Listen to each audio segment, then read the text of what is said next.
Hello friends, so welcome back to channel. Exam का time था तो मैंने वीडियोस नहीं बनाए। अब मेंस की प्रिपरेशन स्टार्ट कर दी होगी आप सारे लोगों ने। तो मैंने सोचा जो पेपर 5 और पेपर 6 है, पेपर 5 प्लस पेपर 6 जो है, जो अभी रिसेंटली एडिट हुए हैं यूपीपीसीएस मेंस के एग्ज़ाम में, उसका सिलेबस मैं कंप्लीट करूँगा वन बाई वन। तो आज टॉपिक 1 स्टार्ट करेंगे, history, civilisations and ancient cities of Uttar Pradesh. उसमें सबसे पहले हम लोग डिस्कस करेंगे वाराणसी के बारे में, क्योंकि वाराणसी जो है काफ़ी इम्पोर्टेंट है। सबसे ज़्यादा जो इन्वेस्टमेंट आ रहा है वो भी वाराणसी में आ रहा है, और उसका जो डेवलपमेंट से रिलेटेड जो सिनेरियो है काफ़ी ज़्यादा ट्रिकी है। उस पर मेंस में काफ़ी क्वेश्चंस बन सकते हैं। इन बिटवीन कुछ एक अच्छी बातें भी हैं कि छोटा चैनल है अपना, 3 महीने ही हुए हैं, लेकिन इसके जो इनिशियल सब्सक्राइबर्स में से जो एक थे मिस्टर पवन दत्ता, उनकी ऑल इंडिया रैंक 22 आई है। ऑल्दो उनका जो मेंस था वो मैंने जो चैनल बनाया था उससे पहले ही हो चुका था, बट उन्होंने 2-3 वीडियो जो, या 3-4 वीडियो, या फिर सारे वीडियो जो देखे होंगे मेरे, उन्होंने कुछ में कमेंट भी किए हैं, आप लोग उसे चेक कर सकते हैं ऑलरेडी पहले से। तो उससे उनको हेल्प मिली, कंटेंट में हेल्प मिली होगी। एंड आई होप 2-3 सब्सक्राइबर अभी और हैं जिनके इंटरव्यू बाकी हैं, उनका भी शायद हो जाए आगे के कुछ एग्जाम्स में, तो मैं बताता रहूँगा। और it's a very happy day because Pawan is like family to me and he is like a younger brother. तो ये जो मेंशन मैंने किया है इसका पर्पज़ दो हैं। एक तो मुझे ये बताना है कि कंटेंट अच्छा है, तभी इतने अच्छे बच्चे, अगर उन्होंने 3-4 वीडियो भी देखे और उस पर कमेंट किया है तो मीन्स मेरी जो मेहनत है वो जस्टिफाई हो रही है। चलिए आगे चलते हैं, 2 मिनट हो गए, टाइम वेस्ट नहीं करते हैं। सी, अब इस टॉपिक में क्या है कि हिस्ट्री ऑफ उत्तर प्रदेश जब हम पढ़ेंगे तो हम लोगों को माइंड में, मेंस का चूंकि टॉपिक है तो हम लोगों को माइंड में ये रखना चाहिए पढ़ते समय कि कौन कौन से क्वेश्चंस इस पर बन सकते हैं।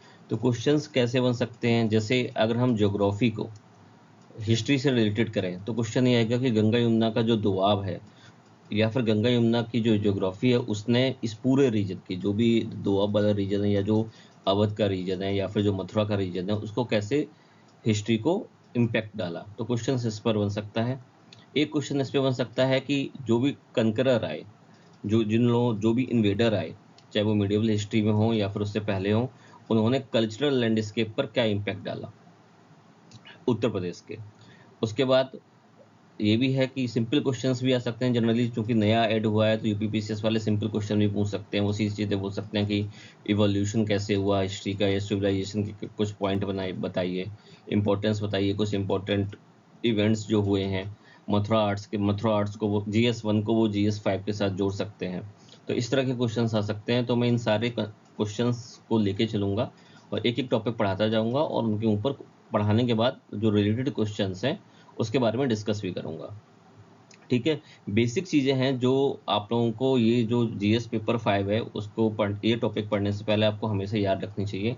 जैसे 5 एनिसेंट सिटीज़ कौन सी हैं। मैं एनिसेंट सिटीज़ की बात कर रहा हूँ, आर्कियोलॉजिकल साइट्स की बात नहीं कर रहा हूँ। एनिसेंट बुक्स के नाम आपको याद होने चाहिए। 5 एनिसेंट टेम्पल जो हैं वो याद होने चाहिए। 5 religious places of different religions जो हैं यूपी में, उन वो आपको याद होने चाहिए, क्योंकि आप इनको क्या करोगे, आंसर्स में यूज करोगे। और आंसर्स में कैसे यूज करना है ये आपको आंसर लिखने के साथ साथ पता चलेगा।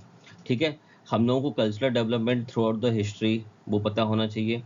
और एक प्रॉपर जो हिस्ट्री होती है एनिसेंट टू मॉडर्न, जिसमें फैक्ट होते हैं केवल ancient history, history by history, nothing else, वो पता होना चाहिए। प्लस हमारा जो भी एनिसेंट साइट्स हैं या फिर जो भी कुछ ऐसे गवर्नमेंट इनिशिएटिव्स ले रही है जो रिलीजियस, कल्चरल या फिर जो मोन्यूमेंट्स से रिलेटेड जो स्कीम्स हैं उनके बारे में हम लोगों को पता होना चाहिए। ठीक है, जैसे मैंने एग्जांपल दिया हेरिटेज आर्क के बारे में, तो हेरिटेज आर्क जिन यूपी में जिन जिन सिटीज़ को जोड़ रहा है तो उन सिटीज़ के बारे में क्वेश्चंस ज़्यादा बनते हैं। ठीक है, प्लस इन सारे प्लेसेस की मैपिंग भी आनी चाहिए, जिससे कि जब आप आंसर लिखो तो उसमें जब आप मैप का यूज़ करो तो आपको एक बेसिक आइडिया हो कि आप बनारस से इलाहाबाद कितनी दूर है, बनारस से सारनाथ कितनी दूर है। ये आपको बेसिक आइडिया होना चाहिए, जिससे कि आपका आंसर्स या उस मैपिंग में वेटेज रहे। ठीक है, चलिए फिर स्टार्ट करते हैं। आज स्टार्ट करते हैं वाराणसी से। ठीक है, तो चलिए फिर स्टार्ट करते हैं बनारस के बारे में। तो बनारस को बनारस क्यों बोलता है? क्योंकि वाराणसी जो है वो आपकी वरुणा और अस्सी नदी के किनारे बनी हुई है। ये आपकी वरुणा रिवर है, ठीक है, ये आपकी अस्सी रिवर है, जो आपका अस्सी घाट है वो यहीं पर है, ये आपकी गंगा नदी है, ठीक है। तो इन दो के बीच में बसा हुआ, इसे से बनारस बोलते हैं। हाँ, अब जो ग्रेटर एक्सटेंशन की बात जो हुई है, जो एनसीआर के बेसिस पे होगा, वो उसका एक्सटेंशन इसके बाद तक हो जाएगा, ठीक है। ऑलरेडी अभी भी है, लेकिन जो ग्रेटर अर्बनाइजेशन जो नया बन रहा है वो इसके अक्रॉस और आर पार और दूर तक हो जाएगा, ठीक है। बनारस का क्या है, एग्जिस्टेड ब्रॉन्ज एज कोलैप्स उसके पहले से एग्जिस्ट करती है, और एक मंथ ऐसी सिटी है जो बराबर इनहेबिटेड रही। जैसे दिल्ली है, दिल्ली बार बार उजड़ी है, दिल्ली में बार बार लोग छोड़ के दिल्ली चले गए हैं, दिल्ली सुनसान हो चुकी है। लेकिन ये जो वाराणसी है, वो बराबर हर टाइम क्या हुआ, उसमें हमेशा रिलीजन और जो सोसाइटी है, जो सिविलाइजेशन है या फिर जो कल्चर है, वो थ्राइव होता रहा, ठीक है। अब माइथोलॉजी के बारे में बात करें कि इसको माइथोलॉजी में इसको कहाँ का मेंशन किया गया है। अब आपको पता हो, जो ये अम्बा और अम्बालिका थी, जो विचित्र वीर की जो वाइफ थी, वो यहाँ की ही लोकल प्रिंसेस थी, ठीक है। और बाद में जो दुर्योधन है, उन्होंने भी जो शादी की थी वो भानुमति से की थी। इनफैक्ट जो भीम की एक जो वाइफ थी वो भी यहाँ की लोकल प्रिंसेस थी। तो उस टाइम से, महाभारत के टाइम से यहाँ का बनारस का वर्णन किया जाता है, ठीक है। यहाँ के कुछ रिलीजियस सेंटर्स के बारे में अगर बात करें, तो यहाँ पर जैन, बुद्ध और आपके हिंदू, इन सारे ये जो मेन आपके जो हिंदू ब्रांचेज हैं, इनके तो बड़े बड़े सेंटर्स हैं ही। जैसे जैन के जो 4 तीर्थंकर हैं, इंक्लूडिंग पार्श्वनाथ टेम्पल, जो पार्श्वनाथ, उन सबका जन्म जो है यहीं पर हुआ है, ठीक है। पार्श्वनाथ जैन टेम्पल भी यहाँ पर ही है। बुद्धिज्म ने जो जो पहला भगवान बुद्ध का जो पहला सरमन हुआ था 528 बीसी, आप देख रहे हैं, वो भी बनारस में हुआ था। तब बनारस सारनाथ के ज़्यादा पास होता था, तो सारनाथ को बनारस की ही टेरिटरी में मानते थे, ठीक है। अब सारनाथ हल्का सा दूर है, लेकिन वो भी इतना दूर नहीं मानेंगे, ठीक है। और ये जो हिंदू मैथोलॉजी में ये सप्तपुरी के वन ऑफ द सप्तपुरी है। आप लोग मुझे कमेंट करके बताइएगा, सप्तपुरी में कौन कौन सी कौन कौन सी सिटीज़ आती हैं बनारस को छोड़ के, ठीक है। अब देखो, सारनाथ और रामनगर, ये जो दो रीजन है, ये क्या है, यहाँ पे काफ़ी ज़्यादा आर्कियोलॉजी सर्वे भी हुआ है, और इनका जो मेंशन है वो फाहियान और हेनसांग, जो चाइनीज ट्रेवलर थे, उन लोगों ने भी किया है। अब जो देखो, जो सारनाथ और रामनगर है, रामनगर जो है वो इसके इस साइड है, रामनगर, ठीक है। यहीं पर आपका रामनगर फोर्ट भी बना हुआ है, रामनगर फोर्ट भी इसी साइड बना हुआ है, गंगा नदी के इस साइड।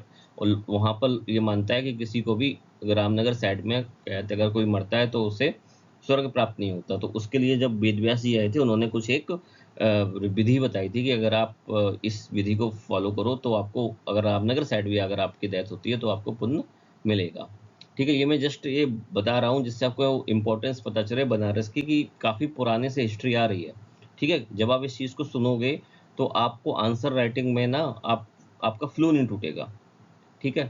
अब है आपका ऑलमोस्ट ऑल रिलीजियस सेक्ट, जैसे नानक पंथी हुए, ये नानक पंथी गुरु नानक वाले नहीं, ये नानक साहा वाले हैं। दादू पंथी हुए, दादू दयाल वाले। कबीर पंथी हुए, आर्य समाज हुए। कबीर पंथी यहाँ पे तो कबीर मोहल्ला ही कहा जाता है यहाँ पे। ब्रह्म समाज हुआ, गोरख पंथी हुए, राधा स्वामी, ठीक है। ये सारे के सारे सेक्ट आपको, हिंदू या रिलीजियस सेक्ट है, वो सारे के सारे आपको बनारस में मिलेंगे। इम्पोर्टेंट टेम्पल्स की अगर हम लोग बात करें तो यहाँ पे मॉन्यूमेंट्स की बात करें तो अशोक पिलर पाया जाता है, भारत कला भवन भी यहाँ पर है, भारत माता का मंदिर है जो बीएचयू में है, ठीक है। काशी विश्वनाथ टेम्पल है ही, अब तो वहाँ पे कॉरिडोर भी बन गया है। अच्छा, कॉरिडोर के आर्किटेक्ट कौन थे? कॉरिडोर के आर्किटेक्ट थे बिमल पटेल, बिमल पटेल। अच्छा, ये जो है, इन्होंने जो आपकी जो सेंटर विस्टा बन रही है, सेंटर विस्टा जो बन रही है, उसमें भी ये चीफ कंसल्टेंट है। तो फिर ये नाम याद रखना बहुत जरूरी है। जब आप आंसर लिखें तो आपको ये आप चीज़ें जब मेंशन करोगे ना, तो आपके आंसर में ना वेटेज बढ़ेगा, कि कॉरिडोर अगर किसी ने बनाया तो बिमल पटेल जी ने बनाया, ठीक है। अब हम लोग बात करें किसकी, सेंटर ऑफ भक्ति मूवमेंट, तो तुलसीदास जी ने यहाँ पर रामचरितमानस लिखी थी, यहाँ पर तुलसी घाट भी है, ठीक है। उसके बाद फिर आपका कबीर और रविदास जी भी यहीं के लोकल लोग थे, ठीक है। आपका जो मॉडर्न इंफ्रास्ट्रक्चर है, एक्चुअली जो पहले की जो काशी है वो गंगा नदी के किनारे ऐसे ऐसे आगे पीछे हुई है। पहले सारनाथ बुद्ध के टाइम पे, सारनाथ के टाइम में ज़्यादा क्राउडेड थी, फिर अब डफरिन ब्रिज के आसपास आ गई है, फिर इस साइड बढ़ रही है, फिर आगे पीछे बढ़ रही है। लेकिन जो एक्चुअल स्ट्रक्चर है, जब बार बार औरंगजेब ने भी इसको काफ़ी बार इसका नाम चेंज करने की कोशिश की, औरंगजेब ने इसका नाम मोहम्मदाबाद डालने की कोशिश की, लेकिन किसी को नहीं पता कि इसका नाम औरंगजेब ने मोहम्मदाबाद चेंज किया, क्योंकि बहुत कम ऑफिशियल जो रिकॉर्ड्स हैं बस कहीं कहीं मोहम्मदाबाद इसका नाम लिखा हुआ है, लेकिन वो आम लोगों की जबान में नहीं आ पाया, क्योंकि काशी का जो नाम है काफ़ी पुराना है और उसकी अपनी वैल्यू है। वो वहाँ के लोकल्स उनको काशी ही बोलना पसंद करते हैं, irrespective of their caste, sect और रिलीजन। अब जो औरंगजेब के बाद जो काशी डेवलप हुई वो हुई जब यहाँ पर लोकल हिंदू डायनेस्टी डेवलप हुई, जैसे नारायण डायनेस्टी हुई। उसने क्या किया, यहाँ के लोकल जो करंट लुक है बनारस वो बनाना स्टार्ट किया। अच्छा, बनारस को ना काफ़ी ज़्यादा लोगों ने, जो यहाँ के टेम्पल्स थे उनको, जो लोकल घराने थे जैसे आपका सिंधिया हुए या रीवा के महाराजा हुए या फिर भोंसले हुए या फिर जो लोकल जो महाराजा दूर दूर के थे, उन सारे लोगों ने मदद की यहाँ पे, और यहाँ के मंदिरों का, जो लोग मंदिर अगर टूट गए हैं तो उन मंदिरों को बनवाया, पुरानी धर्मशालाओं को बनवाया, जितने भी घाट थे उनका जीर्णोद्धार कराया। इवन जो अहिल्याबाई होलकर थी उन्होंने काशी विश्वनाथ मंदिर को बनवाया अच्छे से। तो पुराने जो राजा थे उन लोगों ने काफ़ी ज़्यादा यहाँ पर इन्वेस्टमेंट किया। ठीक है, तो एक तरह से हम कह सकते हैं कि ये जो पुराना इन्वेस्टमेंट था वो भी एक तरीके से पुराने ज़माने के हिसाब से देखो तो कैपिटल इन्वेस्टमेंट था, और उन्होंने कल्चर को ध्यान में रख के ये सारा इन्वेस्टमेंट किया। अब क्या है, गवर्नमेंट फिर से इन्वेस्टमेंट कर रही है, तो गवर्नमेंट को भी ये ध्यान रखना चाहिए कि अगर हम इन्वेस्टमेंट कर रहे हैं तो हम लोगों जो इसकी जो कल्चरल जो हिस्ट्री है उसको इंटैक्ट बनाए रखें, जिससे कि अगर आगे वाली जनरेशन भी जाती हैं तो उनको बनारस में जाने में बनारस वाला ही फील हो। उनको कोई मेट्रो सिटी नहीं चाहिए, वहाँ पे उनको बनारस ही चाहिए। ठीक है, ब्रिटिश एरा में जो ये बनारस था वो क्या था आपका, अवध प्रोविंस में कुछ टाइम के लिए शामिल हुआ, लेकिन बाद में धीरे धीरे जो वहाँ के राजा थे उन्होंने एक इंडिपेंडेंट सा ही अपना राज्य बना लिया, और बनारस प्रोविंस जो था बाद में 1949 में इंडिया में शामिल हुआ। ठीक है, इसके बाद बनारस है तो फिर बनारस का नाम ही जो है वो काशी, काशी का जो नाम है वो संस्कृत के रूट वर्ड कस कस से लिया गया, और कस का मतलब होता है लाइट या फिर साइन, इससे मतलब है इल्यूमिनाटी। ठीक है, ठीक है। और आदि शंकराचार्य की जो मैंने बात की थी, उन्होंने यहाँ पर ब्रह्म सूत्र के ऊपर कमेंट्री की थी। ठीक है, इसके बाद यहाँ पर जंतर मंतर भी है विद सन डायर। ऑल्दो यहाँ का जंतर मंतर, आप जयपुर और दिल्ली में जो जंतर मंतर मिलता है उतना बड़ा उतना अच्छा नहीं है, लेकिन यहाँ का जो सन डायल है वो अभी भी वर्किंग है। सेंट्रल हिंदू कॉलेज भी है जो एनी बेसेंट ने बनाया था, जो जिस जिस उसकी ऊपर फाउंडेशन बनाई मनमोहन मालवीय ने। ये मनमोहन मालवीय ने लिखा है 1960 1916 में बीएचयू बना, ये सेंट्रल हिंदू कॉलेज के ही ऊपर नहीं, मतलब उसके आसपास के एरिया में। ठीक है, central university of Tibetan studies भी यहाँ पर है, आईआईटी बीएचयू भी हम लोग जानते हैं। संपूर्णानंद संस्कृत यूनिवर्सिटी भी यहाँ पर है, ये मैं संस्कृत यूनिवर्सिटी भी यहाँ पर है। ठीक है, तो ये बनारस हमेशा से क्या रहा है, एजुकेशन और इनलाइटनमेंट का, चाहे वो रिलीजियस स्टडी हो, चाहे आपका कल्चरल इनलाइटनमेंट हो या फिर आपकी मॉडर्न स्टडीज हो, सबका एक सेंटर रहा है। अब आते हैं बनारस में आर्ट और क्राफ्ट की बात। तो बनारस का जो ओडीओपी है, वन डिस्ट्रिक्ट वन प्रोडक्ट, वो ऑफिशियली क्या है, बनारस सिल्क साड़ी। ठीक है, इसको अब जीआई टैग भी मिल गया है। ठीक है, दूसरी एम्ब्रॉयडरी टेक्निक्स जो हैं जैसे कालबाल्टा या फिर खिनबाब, ये भी यहाँ पर बहुत ज़्यादा फेमस होती हैं। मीनकारी जो है जी, इसे भी जीआई टैग मिला है। ज्वेलरी होती है, ज्वेलरी में जो की जाती है, यहाँ पर ट्रेडिशनल वीवर्स तो हैं ही, वीविंग का काम तो होता ही है। दूसरा, म्यूजिक की बात अगर हम करें तो यहाँ पे क्या है, लैंड ऑफ बिस्मिल्लाह खान। बिस्मिल्लाह खान यहीं के रहने वाले थे। बिस्मिल्लाह खान को भारत रत्न मिला था, कब मिला था, भारत रत्न 2001 में। और बिस्मिल्लाह खान जो थे उनको पद्म श्री भी मिला, पद्म विभूषण भी मिला, पद्म भूषण भी मिला, और फिर बाद में भारत रत्न भी मिला। सच अ ग्रेट पर्सनालिटी। और इस यहाँ पे जो यहाँ का जो रॉयल म्यूजिक था, जो शाही संगीत जिसे कहते हैं, वो क्या था, ध्रुपद होता था, और ध्रुपद को धमार या चतुरंग या होरी के साथ जो गाया जाता था वो था यहाँ का रॉयल म्यूजिक। ठीक है, फोल्क म्यूजिक में क्या क्या क्या क्या थे, वो आपके जो आपने पढ़े होंगे, जो ईस्टर्न यूपी के जो मेनली जो फोक म्यूजिक होते हैं वही थे, जैसे विदेशिया हुआ, लचरी हुआ, फवारा हुआ, बधाइयाँ हुई, सावनी हुई, मांड हुई, कजरी हुई, ये सारे यहाँ के फोल्क म्यूजिक थे।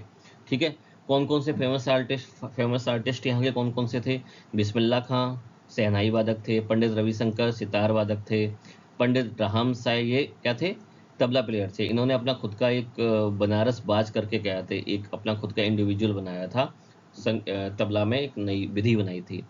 एक मदन मोहन जी थे जो पखवाज और मृदंग के बहुत अच्छे प्लेयर थे। ये मैंने नाम इसलिए सजेस्ट किए हैं क्योंकि क्वेश्चन जब बनारस के ऊपर आएगा, अगर सिंपल स्ट्रेट फॉरवर्ड क्वेश्चन आ गया तो वो क्वेश्चन वो सीधे सीधे म्यूजिक के ऊपर भी ले सकते हैं कि राइट मतलब कमेंट्री लिखो या फिर एनालिसिस करो कि म्यूजिक कैसे डेवलप हुआ है। तो आपको ये सब नाम याद होने चाहिए, तभी मैंने ये लिखे हैं। इंडस्ट्री की बात करते हैं तो यहाँ पे कारपेट इंडस्ट्री सबसे ज़्यादा फेमस है, ठीक है। मिर्ज़ापुर भी नीचे ही है, पास में ही है, भदोही भी पास का रीजन है, पूरा जो एरिया है वो सारा में कारपेट फेमस है। और यहाँ के ही जो आपको पता होगा, यहाँ के ही जो इंडस्ट्रियल्स वर्कर हैं उनको सेंट्रल विस्टा जो अभी नई पार्लियामेंट बनी है उसमें पूरे जो आपने फोटो देखी होगी, ग्रीन कलर की पूरे में दरी बिछाई गई है, वो सारी दरी कहाँ बनी है, यहीं भदोही और मिर्ज़ापुर रीजन में ही बनी है, ठीक है। यहाँ पे मेटर रिपोसी क्राफ्ट है, मेटर रिपोसी कास्ट, ये वाली ये जो चीज़ देख रहे हो ये मेंटर, ये जो बनारस मेटर रिपोजी क्राफ्ट ये इसे कहते हैं, ठीक है। इसके बाद ग्लास बीड्स, ग्लास बीड्स तो सिंपल होते हैं, जो आपके ऊपर ग्लास के जो बीड्स होते हैं जैसे कंचे जैसे हम लोग बोलते हैं अगर बोलें तो, उसके ऊपर कलाकारी करते हैं। सॉफ्ट स्टोन आर्ट, ये जालीदार, ये भी यहाँ का बहुत फेमस है, ठीक है। हैंड ब्लॉक प्रिंट तो हम लोगों को सिंपल पता ही है।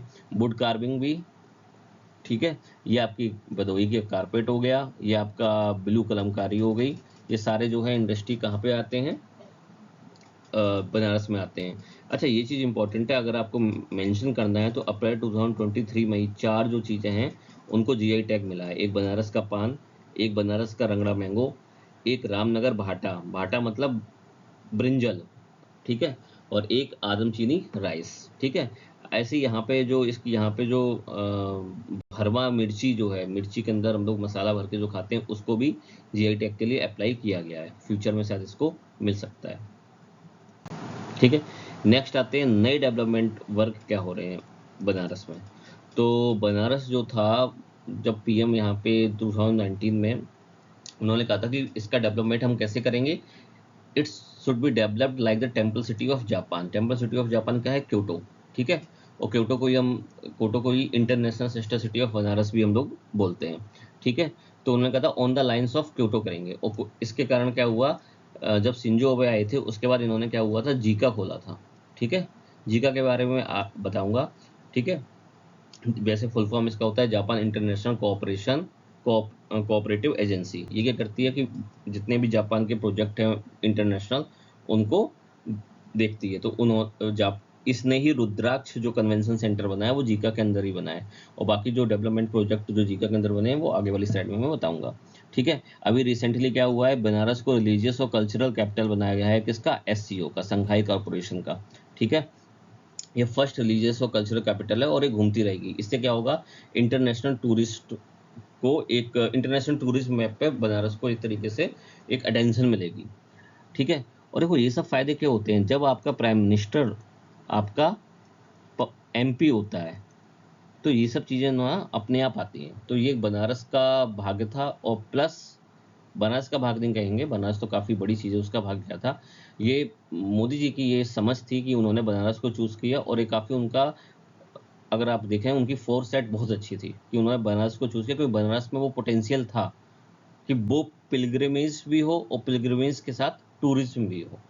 बट इसमें हम लोगों को ध्यान अब ये देना है कि टूरिज्म डोमिनेट ना करे पिलग्रिमेज को, ठीक है। अब इसमें देखिए कौन कौन से प्रोजेक्ट अभी जो बने हुए हैं, ये बने हुए हैं काशी विश्वनाथ धाम कॉरिडोर प्रोजेक्ट। इसके आगे आप याद कर लीजिए, इसके जो चीफ आर्किटेक्ट हैं वो विमल पटेल हैं, ठीक है। ये मुझे विमल पटेल ही याद है, अगर इसका कोई और भी हो जो अगर ये कंसल्टेंट हो तो आप लोग सर्च करके बताइएगा, वैसे विमल पटेल ही है। इसके बाद ये आपका गंगा रिवर क्रूज भी बना, जिसे कहते हैं गंगा बिलास, गंगा बिलास, ठीक है। उसके बाद इंडिया का first multi modal terminal national waterways भी यहाँ पर बना हुआ है, जो बनारस से हल्दिया तक जाएगा। उसके बाद काशी रोपवे प्रोजेक्ट भी यहाँ पर बना है, ठीक है। अब इसमें इशू क्वेश्चन ये है कि काशी मेट्रो को अनाउंस हुए कम से कम 8 या 9 साल हो गए, काशी मेट्रो पर कोई भी काम नहीं हुआ। उसके अल्टरनेट इन्होंने पब्लिक ट्रांसपोर्ट क्या कर दिया, काशी रोपवे प्रोजेक्ट इसको लाया। तो ये सब चीज़ें क्या है ना, ये आपके डिबेट पॉइंट है कि मेट्रो यहाँ पर क्यों नहीं आई, ठीक है, क्या दिक्कत हो गई। तो ये चीज़ें मेंस में आप जब आप आंसर लिखो तो एज ए चैलेंज या फिर एज ए ड्रॉबैक आप लिख सकते हो कि काशी मेट्रो प्रोजेक्ट सक्सेसफुल नहीं हुआ, क्यों नहीं हुआ, ठीक है। ग्रेटर काशी जो बनेगा वो लाइन्स एनसीआर के थीम पर बनेगा, जैसे ग्रेटर नोएडा है वैसे ग्रेटर काशी बनाने का प्लान है, ठीक है। स्मार्ट सिटी काशी ये भी एक प्रोजेक्ट था। स्मार्ट सिटी काशी के अंतर्गत क्या हुआ, एक मैंने एक एग्जाम्पल दिया है, वैसे हुआ तो काफ़ी चीज़ें हैं। एडवांस सर्विलांस कैमरा लगे 720 लोकेशंस पे। पर्पज़ क्या है कि आपका लॉ एंड ऑर्डर मेंटेन होना चाहिए। बनारस कोलकाता एक्सप्रेस वे भी बन रहा है, ठीक है। अक्षय पात्र मिड डे मील किचन बना है, ठीक है। इसमें क्या है कि हर 1 लाख बच्चों को मिड डे मील दिया जाएगा, ठीक है। प्लस आपका स्मार्ट सिटी के अंतर्गत अगर हम लोग देख लें तो रीडेवलपमेंट और रिजुविनेशन ऑफ घाट्स को साफ कर रहे हैं, और उनको उसमें जो बेसिक एमिनिटीज़ है और साथ साथ जो आपका जो टेक्नोलॉजी ड्राइवन जो आपके डेवलपमेंट्स हो सकते हैं वो उसमें लाए जा रहे हैं। जैसे आपका जैसे स्क्रीन होती है ना, उस स्क्रीन पे आपको उस घाट के बारे में पता चले, ये सब चीज़ें लाई जाएंगी।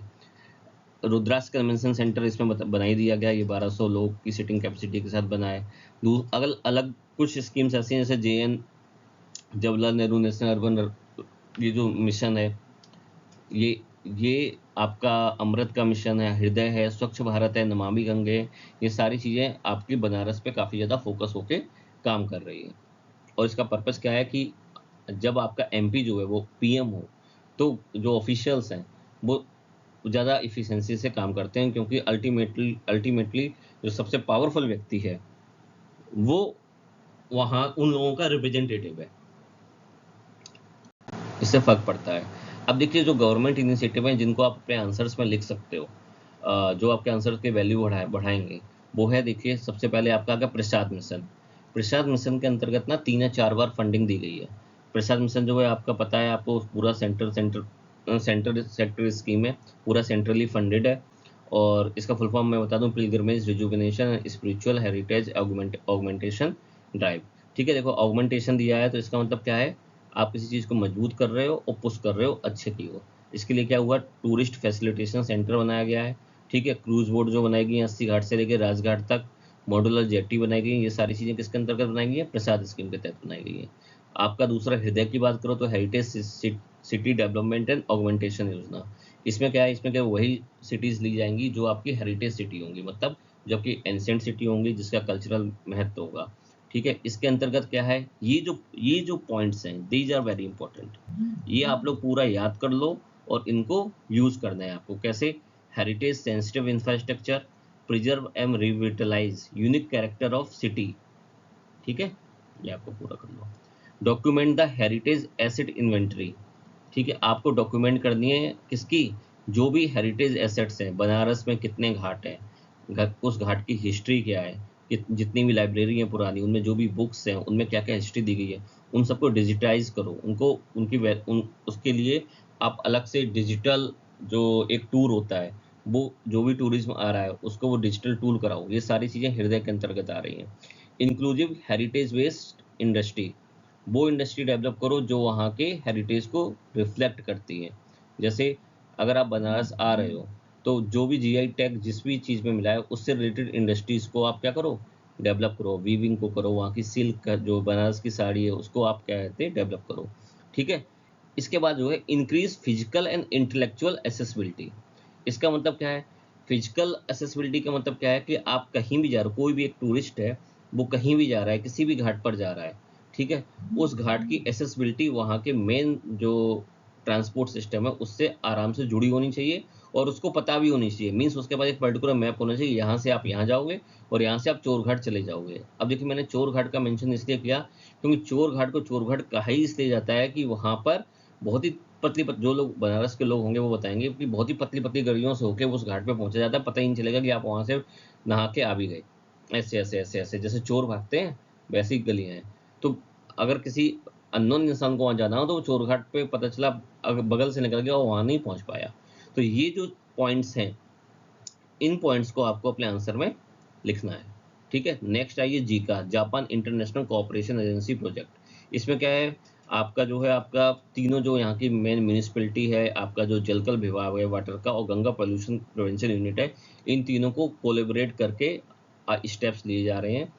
और गंगा एक्शन प्लान 2 बनाया गया है, जिससे कि गंगा भी साफ हो, गंगा के किनारे डेवलप। जब गंगा साफ होगी तभी तो पिलग्रिम अच्छे से होगा, लोग आएंगे देखेंगे। ठीक है। और दूसरा आपका जीआईएस और एमआईएस की बात की गई है, मतलब आपको जो भी जो जोग्राफिकल व्यू है या फिर आपका जो इंफॉर्मेशन सिस्टम है वो अच्छा होना चाहिए। अमृत मिशन के तहत भी कुछ काम किए गए हैं, जैसे बहुत सारे पार्क, बनारस में जितने भी पार्क है, कम से कम 100+ पार्क अगर मैं कहूँ, उन सारे का ब्यूटिफिकेशन कर दिया गया है, सारे सुंदर हो गए हैं। अगर आप लोकल हो तो आप जानते होंगे। और दूसरा क्या है, सीवरेज मैनेजमेंट भी हुआ है। बनारस में दिक्कत क्या आ रही थी, सीवरेज सिस्टम काफ़ी पुराने थे, उनको भी सही किया जा रहा है। तो ये गवर्नमेंट की इनिशिएटिव्स है। हाँ, ये मॉडल क्वेश्चंस हैं। इसका जो आंसर मॉडल होगा वो आप लोग लिखने की कोशिश करिएगा। मैं नेक्स्ट वीडियो में, चूंकि ये वीडियो बड़ा हो गया है, तो इसके बारे में आपको नेक्स्ट वीडियो में बताऊंगा। और तब तक आप लोग ये क्वेश्चंस आंसर देख के, आपने जो मैंने कंटेंट दिया है, आप आंसर लिखने की कोशिश करिएगा। और मैं नेक्स्ट वीडियो में इसके बारे में बात करूँगा, ये 2 क्वेश्चंस जो है। हाँ, थैंक यू। सो मैं फिर से एक बार थैंक्स देना चाहूँगा ऑल इंडिया 22 रैंक पवन को। जो पवन की जो, आइए देखिए मेरा जो वीडियो है, जो मैंने ESER रिपोर्ट बनाई थी 2022 की, उस पर इसका कमेंट आया है, पवन दत्ता GBS। ठीक है। इसने और भी वीडियो देखे होंगे 100%, अगर if I am not wrong. काफ़ी अच्छा लड़का है, काफ़ी सीधा भी लड़का है, मतलब वेरी डिसेंट का है। आपको अलग से पता चल जाता है कि कौन बच्चे सीरियस हैं, किन बच्चों का होगा। ये उन लोगों में से एक था। So thank you, keep watching. और मैं ये पूरी सीरीज में चलाऊंगा अलग, और हर एक टॉपिक को मैं कंप्लीट करूंगा, GS 5 और 6 को। So thank you.